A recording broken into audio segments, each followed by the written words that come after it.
여러분 안녕하십니까? 헬로티비 뉴스입니다. 54,122명, 코로나19 신규 확진자 수가 이젠 5만 명을 넘어섰습니다. 하루 만에 앞자리 수가 또 바뀌었는데요.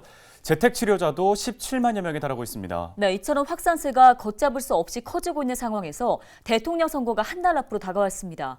재택치료자 등 확진자들은 어떻게 투표를 해야 할지 고민이 많을 텐데요. 자, 여야가 투표소 운영 시간을 연장하는 방향으로 합의를 하고 있습니다.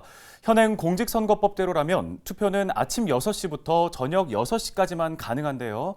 그 이후에 저녁 7시 30분까지 1시간 반가량을 확진자용 투표소를 따로 열자는 겁니다. 네, 선거법 개정안은 다음 주 국회 본회의에 상정될 것으로 보입니다.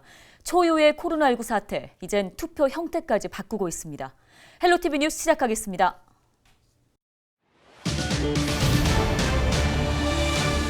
정선 가리왕산 알파인 곤돌라가 오는 5월 개장을 앞두고 있습니다. 정선군은 이곳을 무장의 생태 관광지로 조성해 철거 없이 지속적으로 운영할 계획입니다. 산천어 축제 취소로 남게 된 산천어 90톤이 전량 가공식품으로 만들어져 판매에 들어갔습니다. 특히 지역 채널이 판로 개척에 함께 뛰어들면서 다양한 시너지 효과가 기대됩니다. 강릉시가 자가통신 인프라를 시 전역에 구축하고 있습니다. 앞으로 시청사와 주민센터에 대한 행정통신망은 물론 주정차 단속 CCTV, 자율주행 서비스 등도 자가통신망을 활용해 운영될 예정입니다. 원주소방서가 대형 공장 화재에 효율적으로 대응하기 위한 가이드맵을 제작했습니다. 대형 재산, 인명피해를 막기 위해 제작된 가이드맵에 어떤 내용이 담겨 있는지 살펴봤습니다.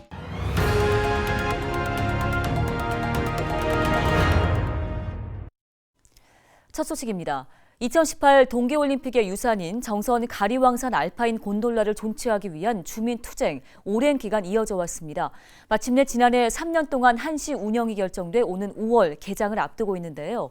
정선군이 해발 1,300m 하봉 정상을 무장의 생태관광지로 조성해 3년 뒤에 철거하지 않고 지속적으로 운영을 하도록 한다는 전략입니다. 이다혜 기자가 취재했습니다. 2018 평창 동계올림픽 알파인 스키 경기장으로 사용됐던 정선 가리왕산. 올림픽 폐막 후 모든 시설을 철거하고 훼손된 산림을 복원한다는 환경부와 올림픽 유산 존치와 활용을 요구해온 주민들의 갈등 끝에 한시적이나마 존치가 결정됐습니다. 정선군은 지난해 가리왕산을 무장의 생태 관광지로 조성하기 위한 준비에 들어가 오는 5월 개장을 앞두고 있습니다. 노약자 또 장애인 또 이런 분들 누구나 국민 모두가 가리왕산 1350m 하봉 정상까지 손쉽게 이렇게 곤돌라를 통해서 등반해가지고 거기서 야간에 이제 은하수를 보는 그런 체험도 할 수 있고 또 아주 이 천혜의 그 원시림인 가리왕산의 생태숲을 체험할 수 있는 국민 휴양 공간으로 거듭나려고. 먼저 가리왕산 하봉 해발 1350m 정상에는 생태 탐방로와 전망대, 대피소가 설치됩니다. 올림픽 유산의 핵심인 길이 4.7km 곤돌라는 총 90대 중 60대가 우선 가동될 예정입니다. 정선군은 군 예산 60억 원을 들여 상하부 곤돌라 탑승장에 안전시설을 설치하고 동계올림픽 때 사용했던 곤돌라의 냉방 기능을 추가해 4계절용으로 기능을 보강할 계획입니다. 기존 알파인 경기장 관리소 건물은 매표소로 활용하고 농특산물 판매 전시장도 마련할 방침입니다. 정선군은 오는 2024년 12월 종료되는 한시 운영 기간 올림픽 시설을 지속적으로 활용할 명분을 만든다는 전략입니다. 자연 환경을 훼손하지 않고 올림픽 문화유산을 잘 보존 운영해서 우리 쪽에 있는 관광시설과 잘 이제 강원랜드 하이원 리조트라든지 아니면 병강 지스카이워크 이런 연계 정선 5일장들을 연계해서 그런 상품 가치를 잘 개발해서. 그러나 정선군이 당초 계획했던 생태전시관과 올림픽 기념관 등 부대시설 설치는 환경보전 등을 이유로 정부 당국과의 협의에 어려움을 겪고 있습니다. 정부가 정선군에 약속한 시간은 3년입니다. 한시 운영기간 어떤 성과를 내느냐에 따라 올림픽 시설의 존치 여부가 결정될 것으로 보입니다. 헬로티비 뉴스 이다혜입니다. 올해도 코로나19 상황으로 화천 산천어 축제가 취소되면서 많은 아쉬움을 남겼죠. 축제에 쓰려고 산천어를 무려 90톤을 준비했다고 하는데 화천군은 일단 이 산천어 전량을 가공식품으로 만들어서 판매에 들어갔습니다. 다행히 전국에서 주문이 잇따르고 있는데요. 특히 케이블 TV 지역 채널을 통해 산천어 가공품을 만나볼 수 있다고 합니다. 지역 경제 활성화의 새로운 모델이 될지 주목됩니다. 양진호 기자입니다. 어느덧 화천의 특산품이 된 산천어 가공식품이 지역 채널 안으로 들어왔습니다. 화천군과 헬로비전이 함께 힘을 합친 산천어 팔로 개척. 준비된 여러 가공식품을 전국 방송을 통해 소개하고 다양한 요리법도 알립니다. 이번에 생산된 산천어 가공식품은 전국에서 주문이 몰려들며 포장 작업이 주문량을 따라가지 못할 정도로 반응이 뜨겁습니다. 통조림과 어묵 등 4가지 상품으로 준비된 산천어 가공식품은 이미 생산량의 90%가 모두 팔려나갔습니다. 지난 설 명절 당시 선물용으로도 인기가 좋았는데 화천군은 전국의 산천어 축제를 알리는 홍보 효과도 기대하고 있습니다. 특히 남은 물량은 내년 축제 기간 홍보 상품으로도 판매할 계획입니다. 가공식품 중에는 산천어 살구이 캔하고 통조림, 그다음 어간장, 어묵 등 4종을 만들었는데요. 현재 그 90% 이상이 다 판매가 됐고 그 나머지 물량은 이번 주부터 시작하는 홈쇼핑 통해서 전량 판매가 될 것으로 기대하고 있습니다. 2년간 이어진 축제 취소를 오히려 기회로 잡아 산천어 가공식품을 지역 특산품으로 만들어낸 화천군. 특히 지역 채널이 산천어 판매를 담당하면서 다양한 판로 개척도 이어지고 있습니다. 이번 산천어 가공식품 판매를 시작으로 LG 헬로비전과 화천군은 지역 각종 특산물 판매에 서로 힘을 합칠 계획입니다. 11일부터 지역 채널을 통해 산천어 가공식품 판매 방송이 무료로 진행되고 오는 15일에는 지역 농산물 판매 활성화를 위한 MOU를 체결해 판로 개척 품목을 더욱 늘리기로 했습니다. 축제 준비를 해서 우리 지역 농민들이 준비했던 농산물도 곡류 부분은 농협을 통해서 수매를 해서 다 시판이 됐고 남원류 부분은 정월 대보임제 행사라든지 홈쇼핑을 통해서 판매를 함으로써 농산물 판매에도 문제없이 거의 다 처리되고 있다는 것을 말씀드릴 수 있습니다. 지역의 대표 축제 취소라는 위기를 함께 극복하고 있는 화천군과 지역 채널. 판로 개척에 따른 지역 농민 소득 증대 효과도 기대하고 있습니다. 헬로티비 뉴스 양진호입니다. 다음 소식입니다. 강원 디지털 헬스케어 규제 자유특구 사업자가 생산한 제품이 국내 식약처 인증을 받았습니다. 원주 의료기기 테크노밸리는 디지털 헬스케어 스타트 기업인 주식회사 매주가 개발 생산한 신체 부착형 이동 심혈관 모니터링 의료기기가 식약처의 인증을 획득했다고 밝혔습니다. 해당 제품은 지난해 유럽 인증 CE 획득에 이어서 올해 미국 식품의약국 FDA 허가도 앞두고 있습니다. 재단은 국내 디지털 헬스케어 기업이 해외 시장에 진출할 수 있는 가능성을 보여준 사례로 의미가 크다고 덧붙였습니다. 강릉시가 지능형 교통체계 기반 사업의 일환으로 자가통신 인프라를 시 전역에 구축하고 있습니다. 지능형 교통체계 기반 사업은 통신회선 임대료를 절감하고 신규 통신 수요에 능동적으로 대처하기 위해 추진되는 사업인데요. 앞으로 시청사와 주민센터에 대한 행정통신망은 물론 방범용과 주정차 단속 CCTV, 자율주행 서비스 등도 자가통신망을 활용해 사용될 예정입니다. 동해 도제비골 스카이밸리가 개장 7개월 만에 유료 관광객 20만 명을 돌파했습니다. 동해시는 지난 1월 말 기준 도제비골 스카이밸리 유료 관광객이 21만 명을 넘어 누적 수익금 6억 2,700만 원을 넘어섰다고 밝혔습니다. 현재 수준을 유지한다면 연간 50만 명의 유료 관광객 입장도 예상되고 있습니다.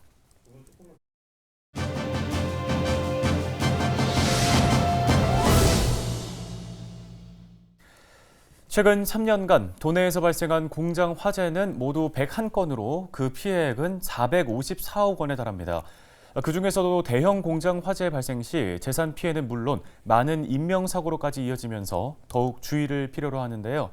원주소방서에서는 대형 공장 화재를 보다 효율적으로 대응하기 위해 가이드맵을 제작 비치해 화재 예방에 힘쓰고 있습니다. 네, 원주 소방서 예방안전과의 황서연 담당자를 전화로 연결해서 이와 관련된 이야기 나눠보겠습니다.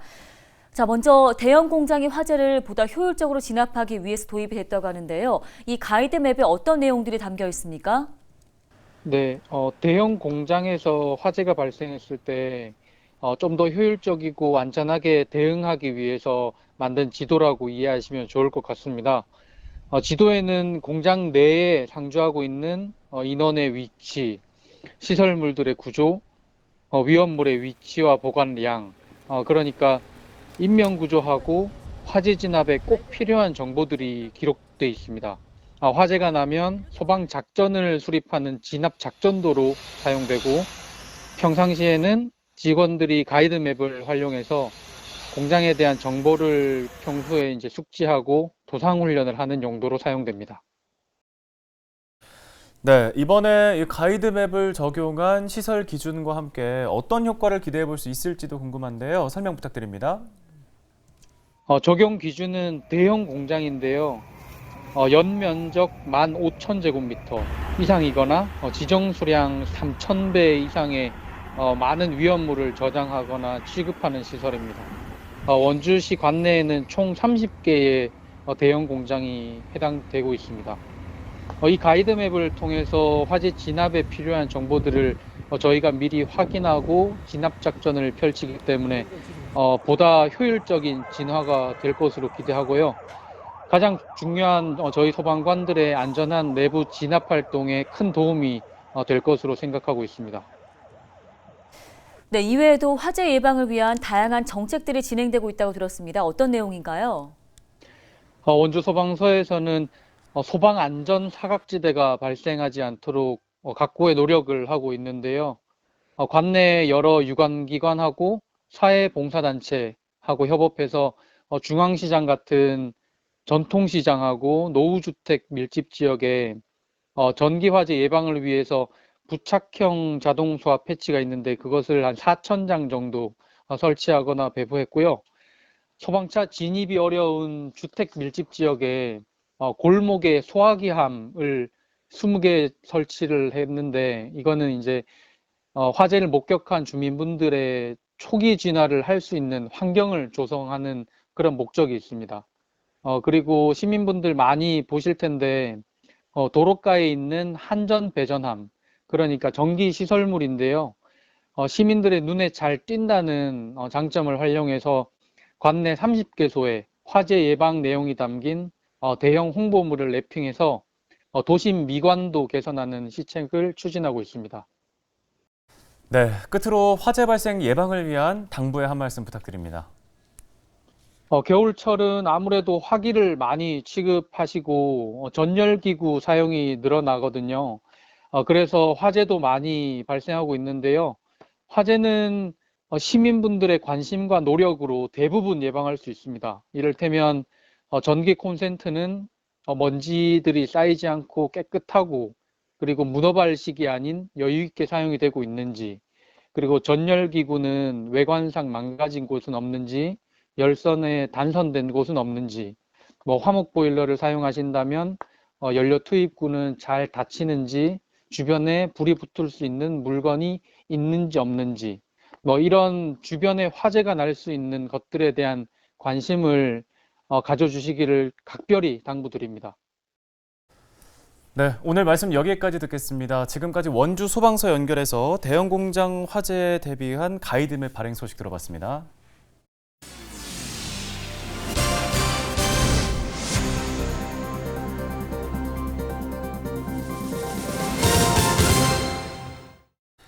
강원도가 운탄고도 1330 조성 사업을 오는 9월 마무리하고 정식 개통할 계획입니다. 1단계로 영월에서 정선, 태백 구간은 5월에, 2단계로 삼척 구간은 7월에 준공할 예정인데요. 운탄고도는 석탄을 나르던 길로 해발 1330m에 위치해 자연 속에서 한적한 트레킹을 즐길 수 있는 길로 입소문을 타고 있습니다. 강원도 교육청이 특별법에 따라 중증장애인 생산시설에서 만든 제품을 1% 이상 구매하기 위해 노력하겠다고 밝혔습니다. 이에 따라 도내 교직원 등을 대상으로 중증장애인 제품 우선 구매 제도와 구매 방법을 안내하는 연수를 진행할 방침입니다. 이와 함께 마스크 등 코로나19 방역 물품과 인쇄물 등을 도내 중증장애인 생산시설 제품으로 구입할 예정이라고 밝혔습니다.